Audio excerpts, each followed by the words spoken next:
This is a quick tutorial on how to do the half double crochet stitch while you're crocheting. I have about 3 stitches left here in my row, and I figured I'd exemplify this stitch for you all. You can see these stitches by that V shape.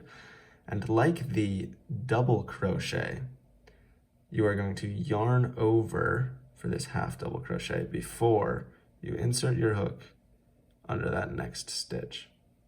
And then like the double crochet again, you're going to yarn over and pull it through that stitch so you have 3 loops on your hook. From here, unlike the double crochet, what makes this the half double crochet is that instead of pulling through these 2 loops here, you yarn over and you pull through all 3.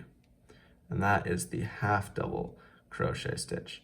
So one more time, you yarn over and then go into your next stitch, yarn over again, pulling through, have 3 loops on your hook, yarn over, and pull through all 3 of those loops. And then when you get to your end of your row here, instead of just chaining 1 to turn like you would with a single crochet, it's probably a good idea to chain 2 while you turn. So I'll show you that.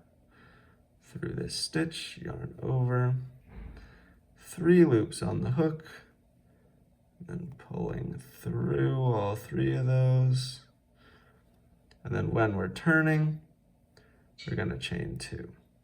So chain 1, chain 2, and then turn your work.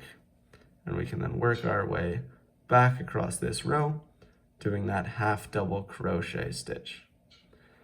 If you found this video helpful, please like and subscribe. Help me grow my channel. Thanks.